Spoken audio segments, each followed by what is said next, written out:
د باران د خوب مختلف تعبیرونه. آیا تاسو کله باران په خوب کې لیدلی؟ باران په خوب کې لیدل دا عام ده، ډېر خلک یې په خوب کې ګوري. زیات باران څه تعبیر لري، کم باران څه تعبیر لري، او ورسره طوفان وي څه تعبیر لري، نرم باران څه تعبیر لري، او څه کله په کوټه کې وي دننه یې او باران کېږي او څاڅکي تا باندې راځي یا څاڅکي څڅېږي کوټه، دا څه تعبیر لري. ډېر خوندور باران، په اندازه باران، دا څه تعبیر لري. نو په دې ویډیو کې تاسو ته زه د خوبونو تعبیر کوم او په سر کې د باران د خوب تعبیر. نو که چینل کې نوي یاست چینل سبسکرایب کړئ، لایک یې کړئ، شیر کړئ او اخره پورې موږ سره پاتې شئ. انشاءالله د خوبونو تعبیر کوو. هغه خوبونو له جملې څخه ډېر زیات کتل کېږي هغه د باران خوب ده. باران په عمومي شکل باندې د رزق په زیاتېدلو باندې تعبیر کېږي. رزق په زیاتېدلو باندې تعبیر کېږي، د الله تعالی په رحمت باندې تعبیر کېږي، د الله تعالی په مدد باندې تعبیر کېږي، آرامي، سکون او خشک سالي ختمېدلو باندې تعبیر کېږي، شفا باندې تعبیر کېږي، رحمت د الله تعالی مغفرت باندې تعبیر کېږي. څه کله باران نرم وي نو ښه تعبیر لري، په دې ټولو شیانو باندې تعبیر کېږي څه ما تاسو ته ذکر کړ. او څه کله باران تیز وي، ډېر تیز وي، تکلیف وي او په خفیږي، نور خلکو ته هم ضرر رسي، په تکلیف وي او ویره ډار هم وي، نو دا په مشکلاتو باندې، په عذاب باندې تعبیر کېږي. څه یو قوم باندې یو چا باندې راځي، هم د منطقه باندې څه تاوانونو باندې هم تعبیر کېږي، نو دا بیا ښه تعبیر نه لري. او څه کله باران په اندازه وي او هماغه خپل ځان سړي ته ښکاري، بل ځای نه ښکاري، چې بل ځای کې شوي دي یا نه دي شوي باران، نو دا په نفع، په علم، په تجارت باندې هم تعبیر کېږي. څه تا ته رسېږي او خیر رسېږي، علم رسېږي یا تجارت کاروبار دې ښه کېږي، نو دا بیا یوازې تا ته تعبیر کېږي. او څه کله د باران یو داسې ځای کې په خوب کې وګوري یو زنانه، چې هلته شاړه ځمکه ده او هلته باران کېږي، نو دا په حمل باندې هم تعبیر کېږي. که څوک اولاد نه لري او باران یې په خوب کې ولیده، چې په یو ځمکه باندې باران کېږي، چې هلته ونې بوټي چې نشته، نو دا په حمل باندې تعبیر کېږي، چې الله تعالی درته به اولاد ورکړي او شفا به ورکړي، یو څه تکلیف و مریضي به انشاءالله رفع کېږي. او څه کله بیا یو ګورې چې یو خاص ځای به باران شته او نور ځایونو کې نشته، نو دا په دې باندې تعبیر کېږي چې ته به الله تعالی ته رجوع کوي. یعنې دغه منطقه کې دا خلک دا ضرورت لري دې ته چې الله تعالی ته رجوع وکړي، تر څو د الله تعالی رحمت عام شي. ځکه باران د الله تعالی رحمت ده، خو عام ده په ټولو ونو بوټو حیواناتو په ټول باندې. بس کله دا په یو خاص ځای کې وکتل شي، نو د دې معنا دا ده چې خلکو ته توبه پکار ده او الله ته رجوع پکار ده. والله تعالی اعلم. نو په دې باره کې یو خوب هم خوب کې باران لیدل څه تعبیر لري، نو دا مختلف حالات ما ذکر کړه. ستا خوب خپله دومره لیکلی، خوب دومره نه لیکل کېږي، خوب باید پوره ولیکل شي. نو همدومره خوب دی په احتمالاتو په شکل باندې ما تعبیر کړه، د باران باره کې مې معلومات درکړه، دا دې وکړي چې ته خپل خوب تعبیر باندې پوه شوې. بل خوب دا وایي خوب مې لیده چې یو انډیوال مې تازه میوه راکوي، بیا په اوداسه پسې ځم، لمونځ راڅخه قضا کېږي، بیا صفا اوبه وي، بیا اودس تازه کوم، حمام وي. دا ښه تعبیر لري. تا ته څوک رزق مال درکوي، یعنې میوه درکوي، دا په رزق په مال باندې که دا میوه پاخه وي او تا خوراک دې کړی ده او خوندور و، نو په دې باندې تعبیر کېږي چې الله تعالی تا ته رزق درکوي، مال درکوي، مال حلال درکوي، خیر درکوي، شفا درکوي. او که څه مسؤلیتونه وي هغه الله تعالی توفیق درکړي چې ادا کړي. ځکه دا اودس بیا وروسته ته اودس پسې ځې، اودس کوې، بیا اوبه پیدا کوي، صفا اوبه، نو دا په مسؤلیتونو ادا کېدلو، مراد حاصلېدل او ثواب ګټل، پاکوالی د ګناهونو په توبه، او څه کله د اودس پوره وشي او لمونځ هم وشي پوره، یو د اودس پوره وکړي، نو دا ډېر ښه تعبیر لري. والله تعالی اعلم.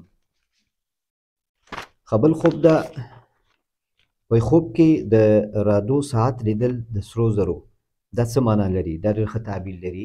د سرو زرو ساعت څه ته وګورې او هغه ساعت وګورې، نو دا د وخت باندې تعبیر کېږي چې ته د فرصتونو انتظار کې، یا فرصتونه انشاءالله لاسته دې درځي، او سا یو کوشش وکړه، د وخت قدر درته پیدا کېږي، فرصت الله تعالی درته برابروي. والله تعالی اعلم. بل خوب دا وایي خوب مې لیده چې د عرفات میدان هوار وي، مستطیل سپین رنګ لري، وایي د خطونه پکې اچولي وي، چارګرد پایې دي، کمانونه پرې وهل شوي دي، رنګ شوي هم د غرونه وي، یو څوک وي د بل ملک نه راغلي وي، یو عسکر وي د سعودي. پوښتنه کوم چې دا د عرفات میدان مطلب څه دی؟ وایي څوک چې داخل د دې میدان کې وي په امن کې وي، څوک چې بیرون وي امن کې نه وي. جمعې لمونځ ورکول کېږي، په غره ولاړ یم، خلک ورځي وایي مبارکه ورځ ده. بل ځای ته راشو افغانستان والا په سعودي عسکرو کې وي. نو دا هم ډېر ښه خوب ده، الله دې ورته ښه کړي. عرفات میدان په خوب کې دا په توبه باندې تعبیر کېږي، د روزې په نیولو، روزه دې نیولي، روزې په قبلېدلو باندې هم تعبیر کېږي، صلې رحم باندې هم تعبیر کېږي، ځکه عرفات میدان کې آدم او بي حوا رضی الله عنهما دوی سره یو ځای شوي دي. په صلې رحم باندې هم تعبیر کېږي، چې صلې رحم ته کوې کورنۍ سره خفګانونه ختموي، او په دې باندې هم تعبیر کېږي ځکه کورنۍ کې څه اختلافات وي، مشکلات وي، لرېوالی یو د بل نه، نو انشاءالله هغه په ختمېدو، دغه اختلافات په ختمېدو دي. نو ته خپل حصه پکې ادا کړه. ته وایې چې دلته جمع ولاړ ده او ته بره په غرونو په غر په سر ولاړ یې او ګورې ورته، نو دا کار صحیح نه ده. معنا دا چې کله په کورنۍ مسایلو کې څوک د اصلاح کوشش کوي، نو ته هم ورسره کوشش وکړه، ته هم دا مسؤلیت ادا کړه. لکه څنګه چې په دغه خوب کې چې تا جمعې لمونځ ګورې چې هغوی ادا کوي او ته ورته بره نه ګورې، نو معنا دا چې ستاسو کورنۍ اختلافات کوي، مشکلات وي، انشاءالله د په ختمېدو ده، او ته خپل حصه پکې ادا کړه او صلې رحم وکړه، انشاءالله دې سره مشکلات حل کېږي. والله تعالی اعلم. په خوب مې لیده په یو کور کې 3 غواګانې وي، یو غټ او 2 دانې واړه. نو دا غواګانې ډېر هغه خوب داسې ډېر زیات کتل کېږي، دا په کلونو باندې تعبیر کېږي. کلونه، غواګانې په کلونو باندې تعبیر کېږي. یو غوا په 1 کال، 2 غوا په 2 کال، 3 غوا په 3 کال، همداسې 4 5 په کلونو باندې تعبیر کېږي. او په دې باندې تعبیر کېږي چې دا غوا ته ګورې، زه دا غواګانې د ښه چاغ دي، برابر دي، او که ډنګر دي، که چاغ برابر و معنا داسې آینده کلونه همدغسې به وي، او که ډنګر دي لیدلي وي نو معنا داسې آینده کلونه دي لکه مشکلات به وي. نو همدغه 3 غواګانې ستا لیدلي دي، یو غټ او 2 دانې واړه، معنا داسې دا غټ غوا نه مراد همدغه 1 کال چې هغه ښه کال ده او هر څه پکې فرېمان ده، او دا 2 دانې واړه څه معنا ښه کلونه هم شته. انشاءالله انتظار ورته وکړه، الله تعالی حالت به دې ښه کوي. والله تعالی اعلم. وایي زما مور خوب لیدلی ده چې ما ته دسمال راوړي، وایي پوښتنه کوو چې څوک مو ورته کړې ده. کورنۍ مې وایي چې هماغه ځای مو ورته وکړه چې کوم ځای باندې چې تاسو خطبه یا خوازګاري کړې وه، او موږ یو ځای کې خوازګاري کړې وه په رښتیا په ویښه کې، هغوی جواب نه و راکړی، اوس راضي شوي دي او سبا راځي زموږ کور ګوري. نو دا خوب ما ورته په هماغه واتساپ کې چون مهم خوب و، نو ما ورته تعبیر ویلی ده. تعبیر همدغه ده چې هغوی راضي شوي دي، یعنې چې کله ته خوازګاري په حالت کې یې او چېرته خوازګاري ورځئ او تا خوب ولیده، هغوی همدغسې یو خوب دې ولیده چې دسمال یې راوړي، ګل دې ولیده په خوب کې، نوي کالي دې ولیده، د دې واده پورې مربوط شیان وي یا نوي کالي وي، دسمال وي، ګل وي، نو دا په دې باندې تعبیر کېږي چې دا معامله هم سر نیسي، انشاءالله دا معامله هم سرته رسېږي او خلک راضي شوي دي. اوس تاسو پورې مربوط ده چې تاسو اوس هغوی سره جوړېږئ نه جوړېږئ، د هغوی شرایط منئ نه منئ، نو دا په دې باندې تعبیر کېږي. الله دې وکړي چې ستا دا کار شوي، بېګا مې درته دا تعبیر وویلي او ته مطمئن شوی او کار دې شوي، الله دې خیر پکې واچوي. والله تعالی اعلم. خوب مې لیده د خرما ونه وي اوچت، تقریبا 15 متره او 4 یا 5 فوټه تنه لري، دولتي ساحه کې و، زما دلته وظیفه وي. د خرما د ونې په تنه کې یو قد په اندازه یو سوری، بیا بس بل سوری، 3 سوري وو، د دې سوري منځ خالي و، سور اور معلومېده، آواز هم کول. ما ملګرو ته ویل دا ونه خو خرابېږي، بوتل کې مې اوبه راواخیسته، دا یو سوري کې مې توی کړ او اور مړ شو، بلکې هم 3 واړه سوري کې منځ سوري کې پچکاري سره اوبه ومېشیندل او ټول اور مړ شو. نو دا ډېر ښه خوب ده. دا خرما ونه څه ده، دا په ایمانداري باندې تعبیر کېږي. د حدیث شریف کې د خرما ونه نبی علیه السلام د مسلمان سره تشبیه کړی چې د دې خیر زیات ده او د کې شفا ده، او په سعادت باندې کامیابي باندې هم تعبیر کېږي. په راحت نفس باندې، ځکه خرما څه ده، خرما نرم شی ده، خوندور شی ده، روژه کې خوړل کېږي، ثواب لپاره خوړل کېږي.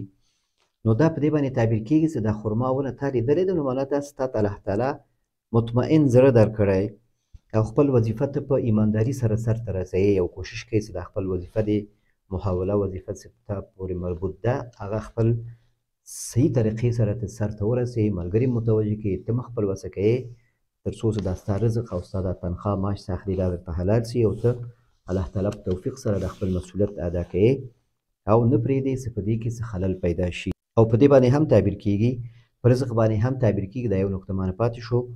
او د حمل باندې هم تعبیر کیږي که چېرته د اولاد څښتنې نور اولاد تمه لري یا زوجه دې واده دې کړي وي او هغه اولاد ورکره نه کیږي، نو په حمل باندې هم تعبیر کیږي. او که چېرته مریض وي په کور کې، ته مریض یې یا بل څوک مریض ده، نو په شفا د مریض باندې هم تعبیرېدلی شي. نو دا و د نن ورځې خوبونه.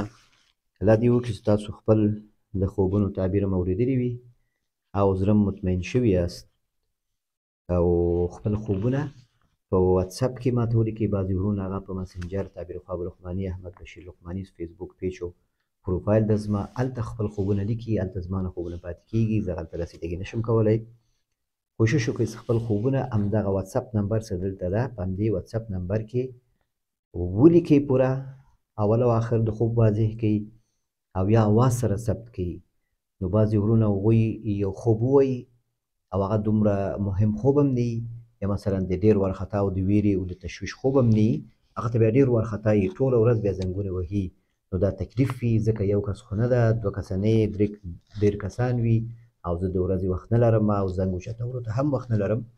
نو که ځینې وروڼه هغوی بیا دا خواهش کوي چې دا خوبونه زموږ په همدې واتساپ کې تعبیر کړه، نو دا هم نشي کېدی، ځکه دغه دلته چې ویډیو کې تعبیر شي خوبونه، نو د دې نفع څه ده، فایده یې څه ده، هغه عام کېږي. سبا ورځ بیا ته دغسې یو خوب ګوري، نو دلته راځې، دلته رټې د ویډیوګانو کې د تعبیرونو کې، نو تا ته یو معلومات وي، دلته هغه تشویش دې رفع کېږي او تا ته یو سکون حاصلېږي. او شیطان کوشش کوي چې مسلمان باندې خوبونه خراب کړي، اول دا کوشش کوي چې تا باندې خراب خوبونه وګوري، ښه خوبونو کې د مزاحمت وکړي، او بیا وروسته دا کوشش کوي چې دا تا مایوس کړي او تشویشونه تا ته واچوي، وسواس واچوي او ښه خوب تا باندې خراب کړي. نو هېڅکله کم خوب هم چې ولیده، چې ډار خوب وي، د حیا او د شرم خوب وي، نو تاسو پرې شرمېږئ مه او ډارېږئ مه، هغه خوب بیان کړئ انشاءالله. یو هغه خوبونه نه ویل کېږي چې هغه د ورځني ژوند سره مربوط شیان وي، هغه خوبونه بیا تعبیر دومره اوږد وي، هغه خاصیت یې دا وي، د خوبونو علامات دا ده چې هغه اوږد خوبونه وي او هغه اکثر د سهار په مونځ په وخت کې کتل کېږي، یا د شپې سر کې 10 11 12 1 بجې پورې. او دا کم خوبونه چې 3 بجې 4 5 د اذانو تیمه پورې دغه وخت کې کتل کېږي، دا خوبونه صحیح وي. یا هر سهار چې ته جګېږې، دغه د خپل وخت د جګېدو نه مخکې چې کوم نیم ساعت مخکې چې کوم وخت ته لږ مخکې جګ شي او خوب دې وګورې او مخکې جګ شي، دا خوبونه بیا مهم دي. او هغه خوبونه چې ته د هغوی د کتلو نه وروسته ته ویښېږې، نو هغه خوبونه هم کله کله یا شیطاني خوب وي، نو هغه ډار انسان ته پیدا کېږي، او کله کله صحیح خوب وي. خو صحیح خوب څه ده، هېڅکله په انسان کې ډار نه پیدا کوي، تشویش نه پیدا کوي، سړی مطمئن وي، ولو که څومره په هغه کې سخت خبرې، خو هغه انسان مطمئن کېږي. لکه دا مړي په خوب کې لیدل، دا دې باندې انسان باندې ویره نه راځي، هېڅکله نه راځي. هر کم حالت کې چې ته مړی وګورې، تا باندې ویره نه راځي، او ښه مطمئن حالت کې ته ورسره مړي سره خبرې کوې او جګېږې، نو دا خوب صحیح وي. بیا د مړي خوبونه چې دي دا ټول صحیح دي، لکه په دې تېر ویډیو کې ما تاسو ته د دې بیان وکړ. نو په دې ویډیو کې د باران د خوب تعبیر وشو، چې باران مختلف تعبیرونه، تیز باران، نرم باران، زیات باران، په یو ځای کې باران، په ډېر ځایونو کې باران، خوندور باران، د کوټې له بام څخه څڅېدلو په شکل باندې باران، طوفان سره باران، آواز و رعد و برق سره باران، دا تعبیرونه ما تاسو ته بیان کړ.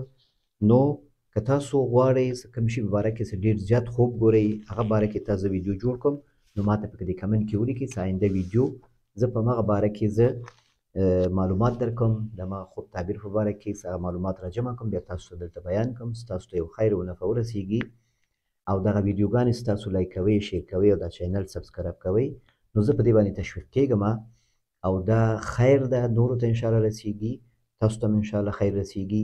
او دا یوټیوب څه ده، دا فیسبوک نه لږ فرق لري. فیسبوک کې ستا ټول حالات خلکو ته معلومیږي، دلته ته نه معلومیږي، تا څوک نه پېژني، ته څوک یې، دا د لایک خپل نوم ونه لیکي، عکس وانه شئ، نو اکثر کسان دلته یو بل نه ګوري چې دا څه وخت و څه وخت نه په فیسبوک خو دا ټول شیان وي هلته نو دلته څه ده دا شیان نه وي دلته د یوټیوب خوبي دا ده چې دلته هیڅوک نه پوهېږي او ته دلته ویډیوګانې ګورې نو ښه شیان ګورې نو که یو شی لایک کوې شیر کوې نو په دې باندې انشاءالله تاسو ته اجر شته خیر شته ځکه یوټیوب څه دی بیا یوټیوب کې ډېر غلط شیان هم شته او ډېر خلک د دې نه غلط استفاده هم کوي نو دا مثبت شیان ښه شیان دا موږ نشر کړو خورې کړو په دې کې حصه واخلو نو دې کې به موږ ته انشاءالله اجر وي ځکه په دې کې به مسلمانان پښتانه فرزبانونو نو هغوی په دې کې مصروف شي او خپل د خوبونو تعبیر پیدا کړي ځکه خوبونه زموږ او تاسو آینده سره ربط لري زموږ او تاسو ژوند سره ربط لري خوبونه زموږ په ژوند کې اهمیت لري خصوصا په دې آخره زمانه کې د فتنې زمانه کې د مسلمانانو لپاره